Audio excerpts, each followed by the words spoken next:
Good morning and welcome to today's August 29th, 2018 Maryland Public Service Commission administrative meeting. Sorry for the delay. We had some technical difficulties getting started today.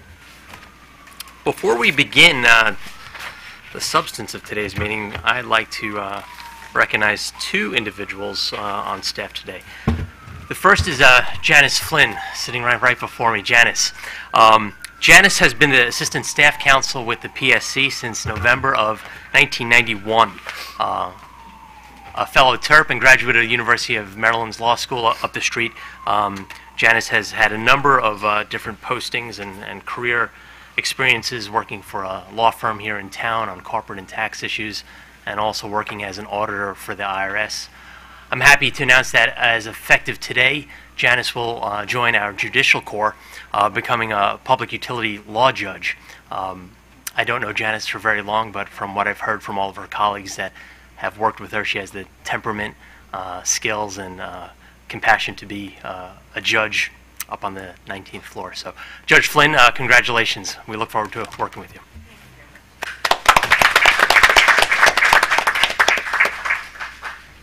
I'd also, this is bittersweet, but announcing the departure of Shamika Shelton. Shamika's there in the back. Shamika's been here at the Commission for about 3.5 years as a regulatory economist on our technical staff, and I just learned the other day that she has tendered her resignation, but she's moving to a, I was going to say bigger, but maybe not better agency. She's moving to FERC down the road, where she'll be accepting a position with the Office of Energy Market Regulation, Division of Pipeline Rates. There's a lot of good people down there, Shamika. We will lose all your skills and experience, but you will be welcome down there with open arms. I'd say there's about 20 Maryland PSC alum currently working at the Federal Energy Regulatory Commission. So thank you for your years of service, and best of luck in Washington.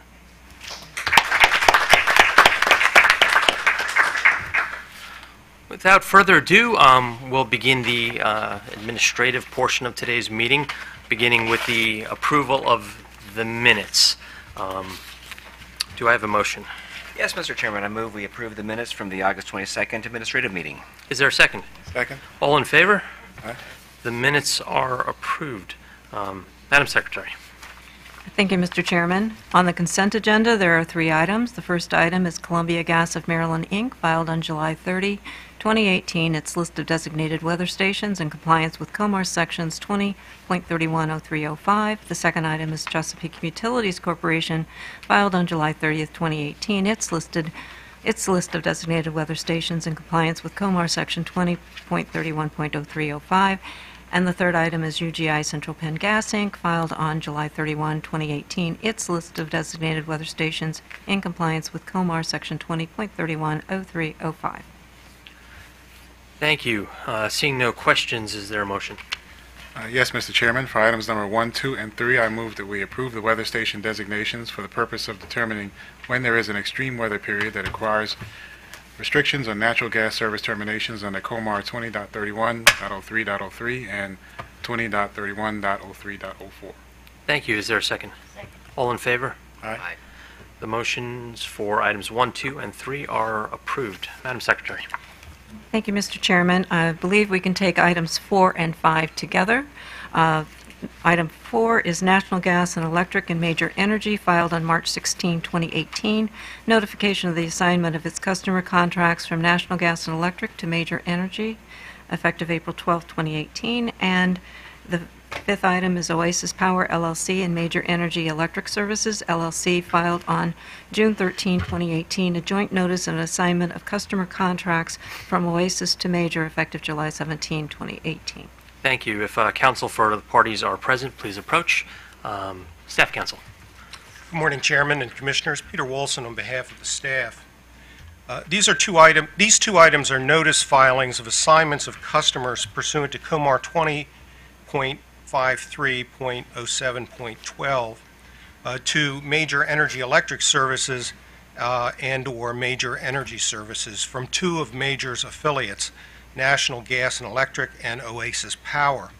Staff has reviewed the notification letters sent to customers informing them of the assignment and determined that they were timely, gave adequate notice, and met the requirements of the regulations. None of these companies has outstanding assessments with the Commission. As presented to the Commission at the August 15th admin meeting, in a similar notice of customer assignments from Hyco Energy, also an affiliate, to Major. Major has been the subject of enforcement actions in Maryland and elsewhere. The Commission noted that filing. The Office of External Relations currently lists 3 open complaints against the major companies. In accordance with the Commission's prior ruling, staff recommends the Commission note the filings. Thank you, Mr. Wilson. Do the Commissioners have questions on items 4 and 5? Is there a motion? Yes, Mr. Chairman, with respect to items number 4 and 5, I move we note the filings. Is there a second? Second. All in favor? Aye. Noting the filings for number 4 and 5 are approved. Item number 6 is Network Billing Systems LLC, CBeyond Communications LLC, Birch Communications of the Northeast, Inc., and Tempo Telecom LLC, filed on July 23, 2018, notice of pro forma change to their corporate structure. Good morning, Mr. Chairman, Commissioners. Kenneth Albert on behalf of staff. This item addresses a filing that notifies the Commission of a proposed change that will result in simplified ownership for 3 Maryland telecommunications companies, and along with a shift in share ownership and control interests among the ultimate owners of the 3 telecommunication companies. The reorganization satisfies the exemption from the need from Commission authorization under Public Utilities Article 6101 in connection with the change in ownership of a public service company. The exemption applies where the capital stock of a telephone company is acquired by another company with a greater than 50% ownership interest in common with the telephone company. Here, the telephone company that is acquiring the 3 telecommunications companies is GG Telecom Investors. They're owned entirely by Birch shareholders. The ownership interest of the shareholders varies from 65 to 100%. Therefore, in the situation here, the capital stock of a telephone company, the 3 telephone communication companies at issue, is acquired by another entity with greater than 50% ownership. That is the GG company. Staff recommends for that reason that the Commission simply note the transaction. Thank you, Mr. Albert. Seeing no questions, is there a motion? Mr. Chairman, I move the Commission note the transaction. All in favor? Second. I second. Second, and all in favor? Aye.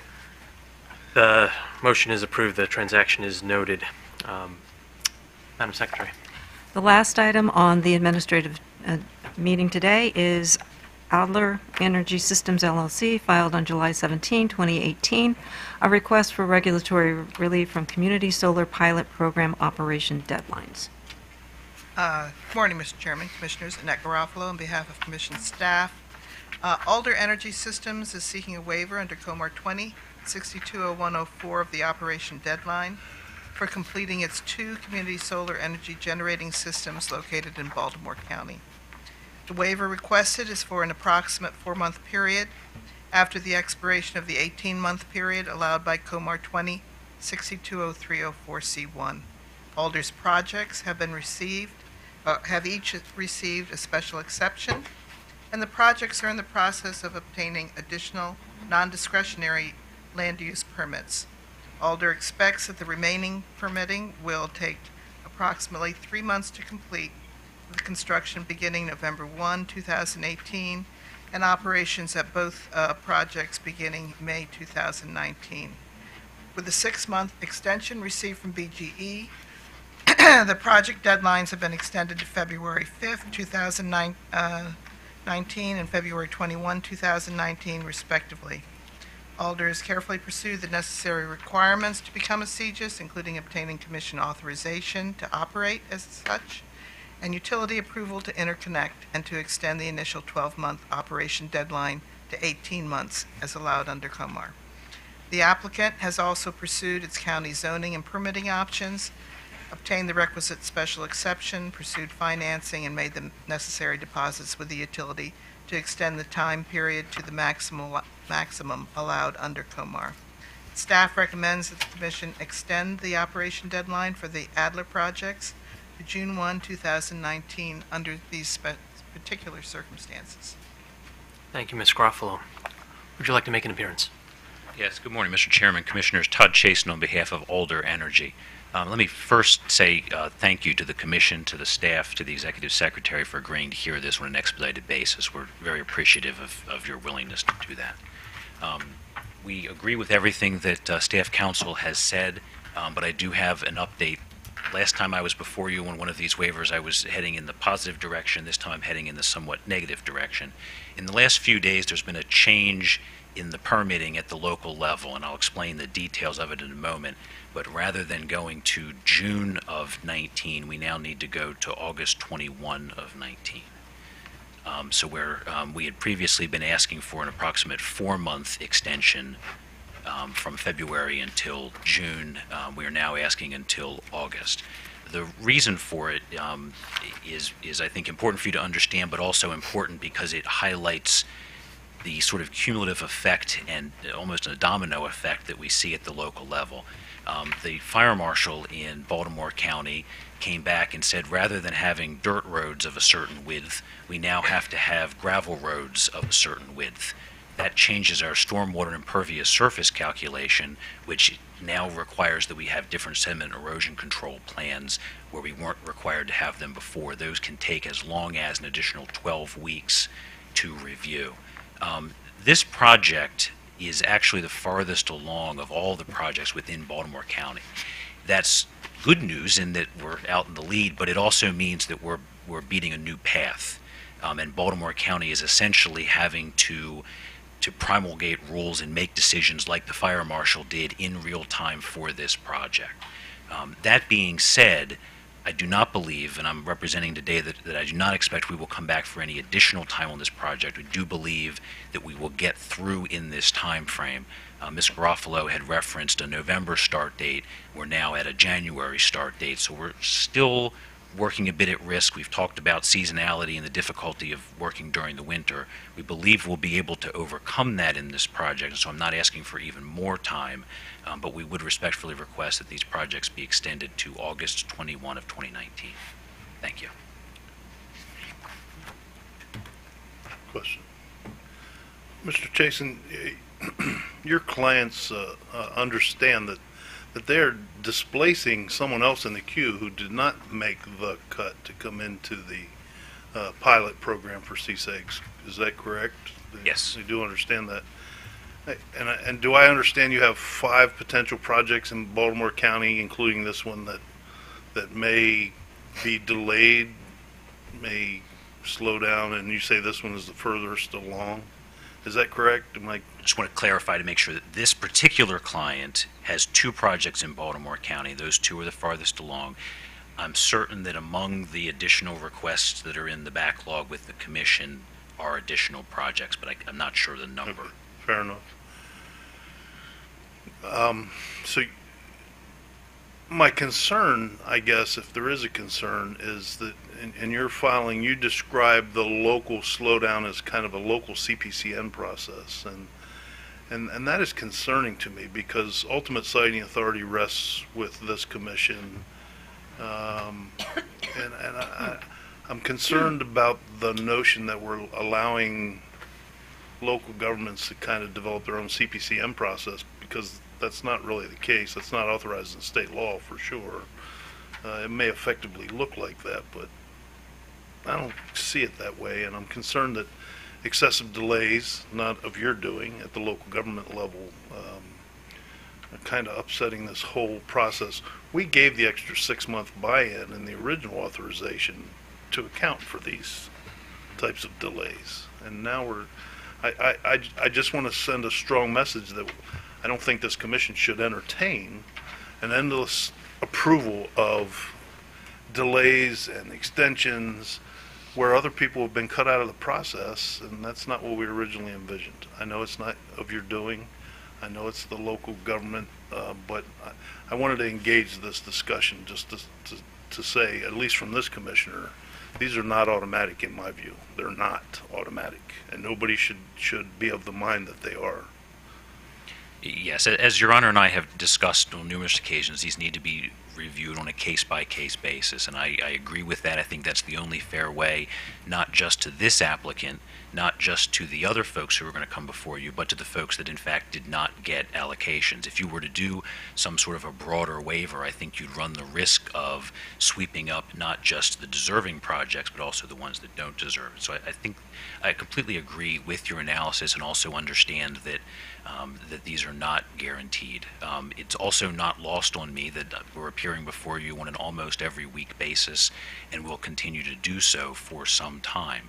And so I understand, having represented clients on both sides of RFPs, for example, that there is this fairness notion that if someone gets to continue on, if waivers are granted, that could in fact work to a disadvantage of somebody else. To me, the deciding factors are whose fault it was. Could someone have done this on a more timely basis? And in order to answer that question internally, we looked yesterday at the BG&E queue, which is available online. It's publicly available. And what you find is that no one's been able to do this within 12 months. Everybody who has gotten to a point where they've gotten to the 12 months has so far either asked for or gotten a waiver, which I think is strong evidence for this commission that the 12-month deadline really just wasn't quite enough in light of the fact that, as Your Honor is correctly pointing out, unlike the CPCN process, which has been in place since the early 1970s, these counties are having to deal with this from a local land use and zoning perspective for the first time. And I agree with you that if that in some ways it would be simpler if rather than a 2 megawatt threshold, we had something lower for uniform umbrella policy statewide. Unfortunately, we have to play by the rules that the Commission has previously set, that it's sub 2 megawatts ends up being subject to local land use and zoning. I think, Mr. Jason, you make a very good point in that this is newly plowed ground. It is a pilot. It is, CSEGS doesn't have a long history of implementation, so we're on our first tranche of authorizations. And I think there are lessons to be learned going forward for sure. So I appreciate that. I just wanted to clearly send, and I appreciate your engagement, send the message that I don't think these should be automatic going forward. So we should strongly look at each one and the good cause shown or absent as to whether or not we approve these. I understand. I would associate myself entirely with Commissioner O'Donnell's position here. I would be concerned if we see you back here again in the spring of next year asking for an extension beyond the August date that you're asking for. I would like to ask staff a question.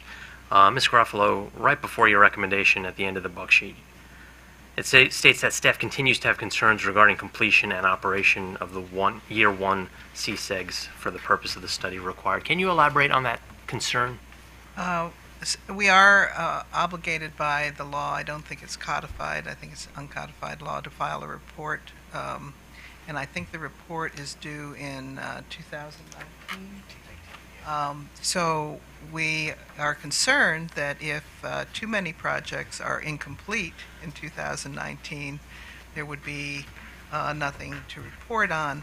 I think the idea behind the report is let's have a pilot, let's see what happens if these CSEGs are built, and hopefully we expect subscribers of different types to show up, and also different land use to be used, and then we can see is this something that we think that the General Assembly thinks is successful, or is this something that could be successful with some changes?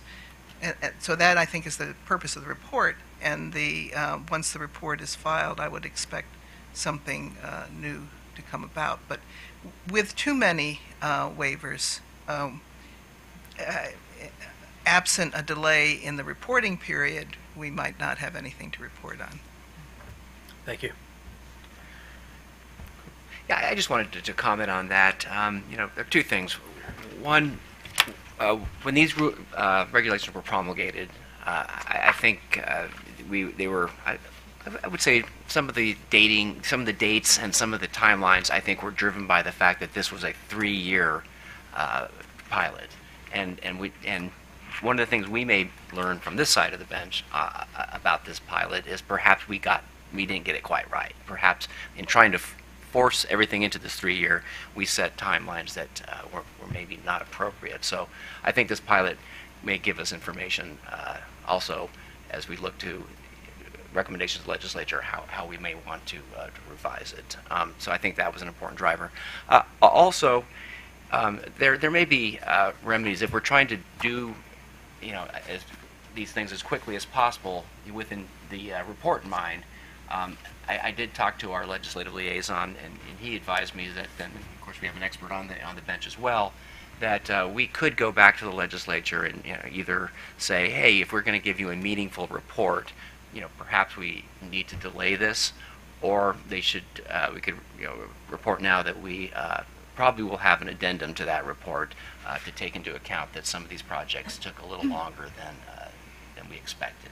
Mm-hmm. So that may be something, commissioners, we may want to consider, reaching out to legislature again. So we're not pushing this pilot faster than it can truly go, because while we have authorities here, the law says that the counties, for anything below 2 megawatts, that's within their jurisdiction, and we really can't dictate to them how quickly they're going to carry out their functions, just like they can't dictate to us how we are going to look at the project bigger than 2 megawatts. So there's more of a comment. I think it's important that we try to accommodate the projects that are going earnestly trying to get through the process and hopefully see this pilot through to a successful conclusion. So anyway, that was why I will be supporting the waiver request today. Can I follow up on those comments from Commissioner Richard? I think there will be some benefit in the reporting requirement for the legislature to know the impact of local government's decisions. Yeah. We've seen it in Anne Arundel County, we've seen it in Baltimore County, we will see it in other counties, and we need, through the reporting process, even if projects are not complete, they need to know that there are things outside of our purview and control that have impacted, not the least of which are our counterparts in local government. So that'll be a very important part of the reporting components of this, in my opinion. I agree 100%. This is an important lesson we're learning. I just had a question for the staff. In light of the applicant's request for a different deadline, has the staff's recommendation changed, or is it still the same? We don't object to the August 1 deadline that's been requested. Clearly, these requests for waivers are very fact-based, and the facts have changed since the request for waiver was filed. So we would still support the waiver, but not June 1 apparently is not something that will work, and we would support August 1. Mr. Chasen, did you say August 1 or August 21? 21. Oh, August 20. That's what I thought. Thank you.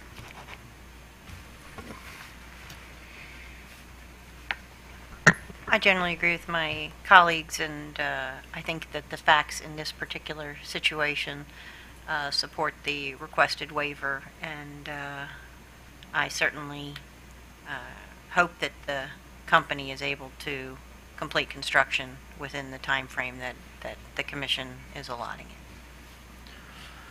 Thank you. Is there a motion? Yes, Mr. Chairman. For item number 7, I move we grant the requested waiver of COMAR 20.62.03.04C2 as it applies to the Alder Energy Systems LLC, and grant an extension of the operation deadline from Adler Energy Systems LLC until August 21st, 2019. Is there a second? Second? All in favor? Aye. The motion is approved. Seeing no additional business before the commission today, this meeting is adjourned.